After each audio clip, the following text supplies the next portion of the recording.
As Amazon leads cashless charge, states and cities push back.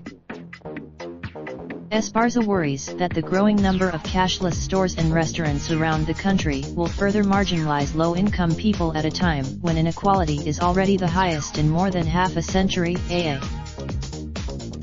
We just forget just how poor the poor can actually be in this country, says Esparza, who works at the Lawrence, Kansas, affiliate of the nonprofit family Promoción, once sold her blood to support herself and her 5 children.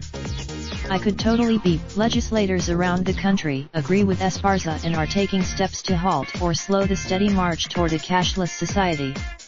Earlier this month, San Francisco has proposed a ban on stores like Amazon Go and Nestle-owned Blue Bottle coffee shops, which don't accept cash. Richie Torres of the proponents of cashless stores tout various benefits. Electronic payment. The fear is that cashless shopping catches on, more and more retailers will follow suit. Many local restaurants, a $1 trillion behemoth like Amazon, has the ability to spread widely throughout the country, says Torres, the New York City councilor. So a trend. In 2017, 6.5% of U.S. households were unbanked and lacked a checking or savings account, according to the Federal Deposit Insurance Corp's latest available national survey. Another 18. There are a variety of reasons Americans use cash. Even with a steady, the homeless are especially vulnerable. If the allows their for people trying to climb out of poverty, foregoing cards is also often a necessity to staying afloat. Caught Lily. When you are on a shoestring budget, a little hiccup can lead to a snowball of overdraft fees, Ash says. So a lot of for technologists, a cashless society is a cherished dream, only that's already becoming a reality in other countries ones with large populations of low-income people. Almost a half in Sweden, often described as the most cashless society on earth, at just 25% of Swedes paid in cash at least once a week in 2017, and now local authorities wonder if money is disappearing too quickly and could hurt people, such as the elderly, who haven't yet joined the digital age.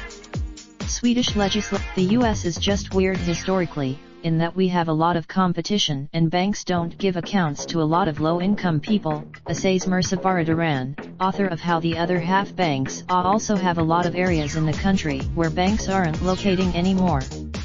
We have a more several digital payment services are becoming a go-to for a working poor. A Square's Cash mobile payment app lets users send and receive peer-to-peer payments, arrange to have paychecks directly deposited and spend their balances using a free Visa debit card.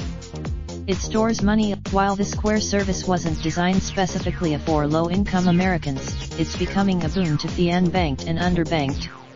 People are using it. Chime, a San Francisco-based fintech startup, is one of a growing number of so-called challenger banks disrupting the status quo by doing away with the fees charged by traditional consumer institutions. The online service, the banks kick them while they're down with these fees, says Zach Smith, Chime's vice president of product. We're a bank in your. The technology is improving, and at least one advocate for the working poor acknowledges that the likes of Square and Chime are making a difference. Darren Liddell, to issue a debit card, Cash and Chime both require some personal information, including a mailing address, birth date, and social security number, which can still be out of reach for the homeless and people concerned about privacy. Know your customer. Other drawbacks include fees associated with depositing or loading cash onto some debit cards, for which third-party merchants often charge, although Chime is looking at ways to make even that free for members. So while there is, the tech solutions that are coming up are innovative and amazing, but they haven't reached our customers in numbers where we think that it's okay for businesses to stop taking cash, Liddell says. I suspect that they're. To contact the authors of this story: Olga Karif in Portland at Okarif at Bloomberg.net, Krista Gamelik in New York at katemelik1 at Bloomberg.net.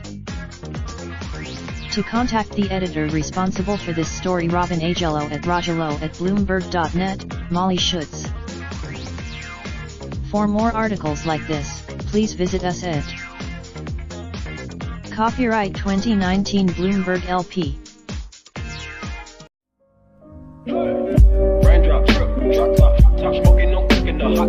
Fucking on your bitch, yeah, that. Looking